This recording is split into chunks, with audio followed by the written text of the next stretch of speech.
Love not the world, neither the things that are in the world. If any man love the world, the love of the Father is not in him. For all that is in the world, the lust of the flesh, and the lust of the eyes, and the pride of life, is not of the Father, but is of the world. But they that will be rich fall into temptation and a snare, and into many foolish and hurtful lusts, which drown men in destruction and perdition. For the love of money is the root of all evil, which while some coveted after, they have erred from the faith, and pierced themselves through with many sorrows. I nearly got initiated into the prophetic kingdom of darkness. They gave me this golden walking stick.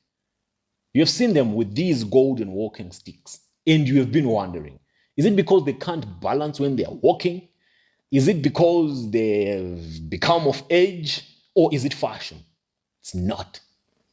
All these mysterious jewelry elements or instruments that you see them carrying, from the golden rings that have that red topping that I explained to you that it has a dried sample of blood, to the swords that you see them carrying when they are making declarations, to the belts, to the chains, gold chains, and these walking sticks.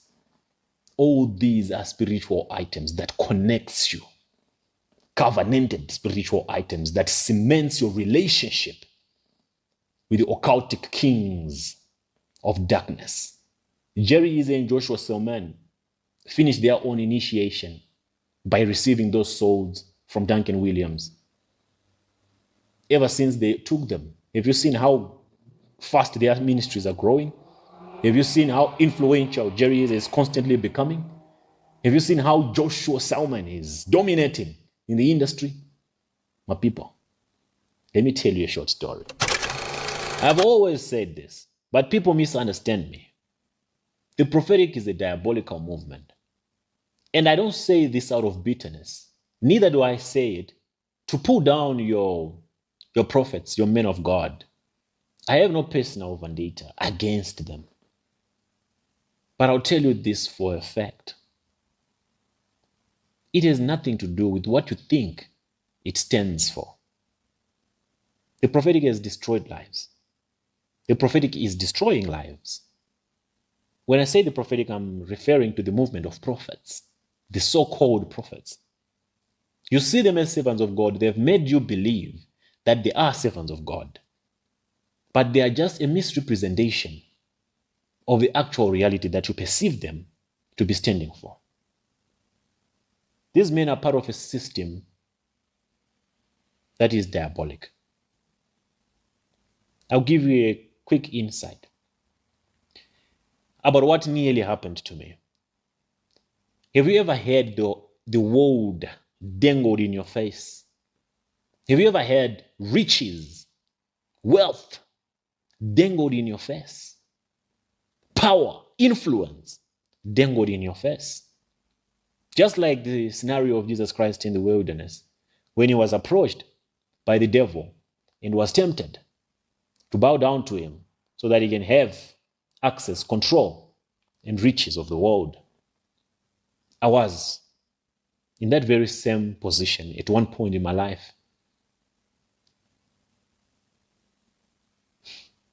The story is quite long, but I'll just try to shorten it so that you can have an insight of what we talk about when we refer to the prophetic. Most of you are familiar with the walking stick. There are so many elements that you get to receive when you join this movement of the prophetic. So many different instruments that most of you don't even understand what they stand for. In my previous video, we spoke about the ring, the one that has a red knob on top that most of you perceive to be a marble, or some they say, no, it's a purple marble, it's part of a jewelry, whatnot. You don't know what you're talking about. Might look purple, but what is inside? Let's leave the ring aside. They have a walking stick. They have belts. They have some chains that they put all over their waist. Some even have neck pieces. If you don't pay close attention to some of the jewelries that they wear, the symbols on the jewelries, you may not understand, because most of you observe them from a distance. But I was at a stage whereby I was handed over a stick, the walking stick, that had a golden knob. It was pure gold. I will not mention who handed it over to me or who gifted me that walking stick. Honestly speaking, I admired the people that I used to see with these walking sticks. Some of them, they use them for, to those of you who know walking sticks, are for those people that can't really balance. They are barely used for fashion. They are barely used as a style. But when it comes to the prophetic, they symbolize something that is deeper than it just being a walking stick. It's not just a symbol. You see, the entire tube of the walking stick and that knob, you can literally unscrew it. It's heavy, and you're not allowed to shade or to hand it over to anyone. The man who gave me, he told me, you know what? This is a special gift that I'm giving to you. He's a very powerful man. This is a special gift that I'm giving to you. But listen, I would not be happy if I'm to see it with anyone else. So I would rather you just hold on to it with jealousy. It means so much to me and I'm giving it to you. Please keep it so safe. Never let it in the hands of any other person. It brought me luck in my life. So I'm hoping that it brings luck in your life as well. But if it changes hands, it might divert the luck that is supposed to come your way, the fortunes that are supposed to come your way. So I would rather have you keep it to yourself. Never let any other person get hold of it. This stick is very spiritual. It was prayed for by very, very powerful men of God. So he said. And I believed him. I took this stick. I always had it. I can tell you one thing about these occultic systems. They are well connected. They have a network of powerful people. If you are in their system, you don't lack. There is no door that I couldn't open. There is nothing that I longed for that I couldn't have. There is no connection that I did not have. Business-wise, your life becomes like it's on autopilot.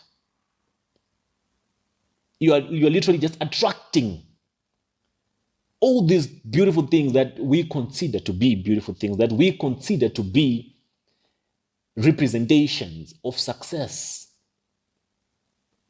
You drive with an entire entourage. You walk around with 8 bodyguards. Not because there's anyone who was out there to harm you, but the money that you be accumulating, it will be too much that you just feel like it's necessary for you to have this kind of presence wherever you go. So I had this stick for 1 or 2 months. And my relationship with this guy, it kept getting stronger, and he will call me for meetings, we'll do meetings, and he's a man of God, by the way. A very powerful man of God. I will not mention his name, but he's a very powerful man of God, and he has a very, very, very, very, very, very huge ministry. And I did not attend his church. I was not going to his church. How we met and all those other details, I'll probably reveal them as we go. But yes, he introduced me to very powerful people as well. Business people outside of ministry that I was doing business with, that I was conducting business with, because their network does not allow them to conduct business with any other person that is not part of that network. They do have anything that you can think of. They do have anything that you hope to have, as sober as you are. To all the sober-minded, hard-working people out there, there are things that you are working hard for, that you wish to have in this life. They have access to all those things. They have those things in abundance. But I'll tell you something before I even proceed. All the riches that you see them having, all the material things that you see them with, they have no peace of mind. They don't. They are haunted. Do not admire anything that you see them with. Be it the latest G-Wagon, be it a Rolls Royce, a Bentley, any material thing that you see anyone with. If you don't know how they got it, don't be tempted to envy. If you do not have an idea of how they accumulated that wealth, don't even be jealous. Just be motivated and be patient and know that one day your day is coming. And when your day comes, after you've put in the work, the hard work, you do not have any cults that you have joined, that you are part of, you will enjoy. These men have no peace of mind. So fast forward. The men who actually saved me, I think I have so many pictures when I was walking around with this stick everywhere I go. That's what he told me. Listen, if you want doors to open for you, you need to be holding this stick everywhere you go.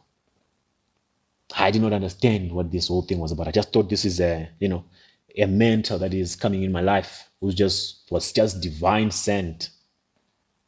He's just my breakthrough. He's my Moses. He's taking me to the promised land. And everything was Gucci those days. I can tell you one thing for sure. I was a top G. So fast forward.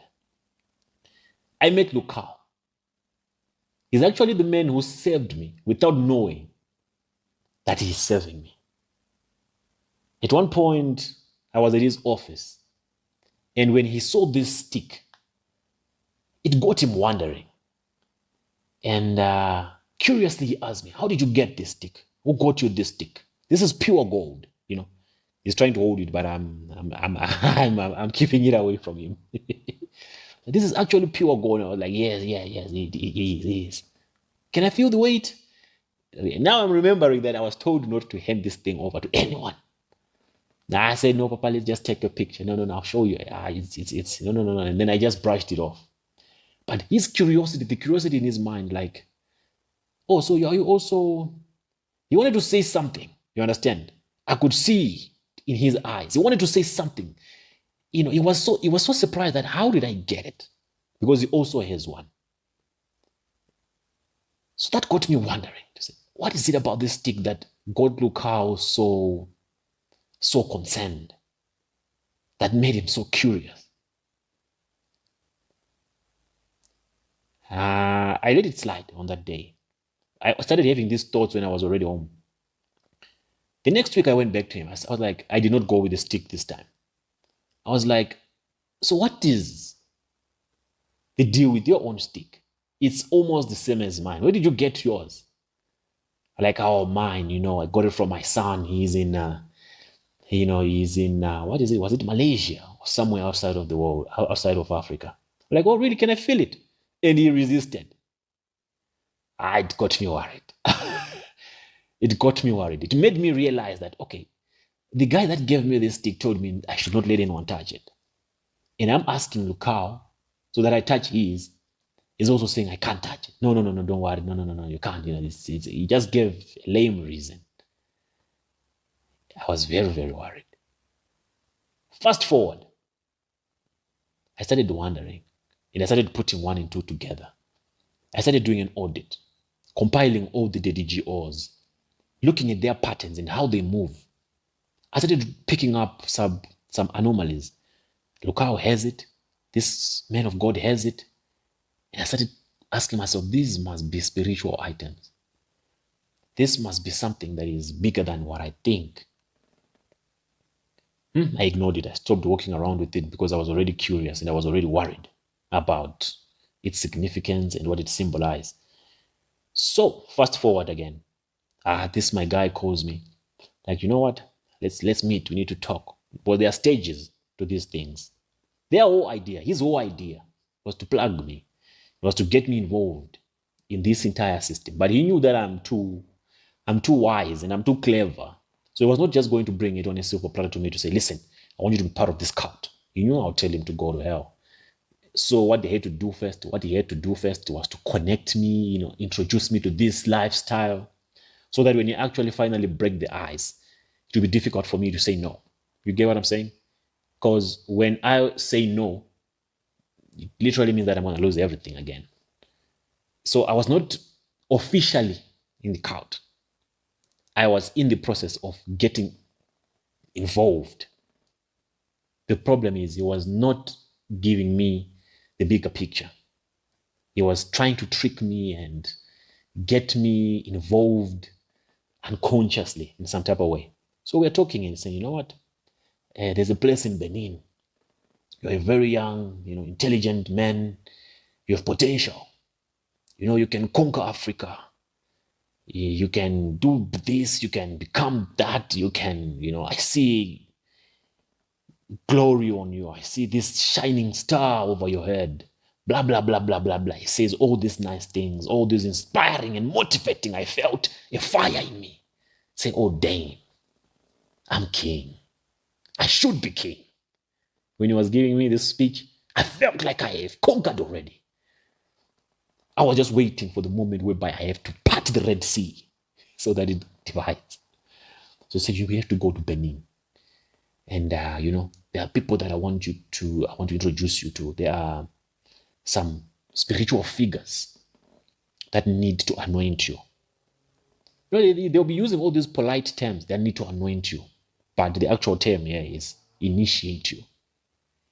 There are big, strong, vibrant spiritual figures there that anointed me. That will give you this power that everywhere you go, they'll feel your presence. Everything you do to come out as a success, everything you touch will turn into gold. This is not the business that I thought this whole thing was about. This thing is spinning into spiritual things. I have to be anointed. For what now? It's spinning in my head. But when he's telling me all this in person, I'm not thinking outside of the box. I'm just saying, oh, okay, so when do we go and blah, blah, blah, blah and stuff. So I go home. When I'm home now, I meditate. I think through everything that transpired in my day. So I'm sitting there, I'm analyzing each and every word that he was uttering at that moment. And I'm putting 1 and 2 together. And I'm adding 1 plus 1, 2 plus 2, 3 plus 3. I'm looking at that stick. I'm tempted to open it. Because like I told you, it has this golden knob on top. And it does have threads. You can literally tighten it and you can open it. I'm looking at it. I'm thinking, And him is even telling me that, these are the men that gave me all this power and all this influence. You need to go and meet them. You need to go. Because when you are at a certain level in this occultic kingdom, you get promoted or you get a higher ranking if you bring more promising and young men that have potential to spread this occultic network. That's the very same case with Duncan Williams. You see, Duncan Williams targeted young, upcoming, vibrant preachers like Joshua Selman and Jerry Eze. You do not know the entire story of Jerry Eze and Joshua Selman. They were given swords. Their initiation was of swords. Joshua Selman was given a sword. He accepted it. But he was tricked as well. If you go and rewatch that video when Joshua Selman was handed over the sword of Freemason by Duncan Williams, it was very uncomfortable. Very uncomfortable. He did not see it coming. That's how they do their thing.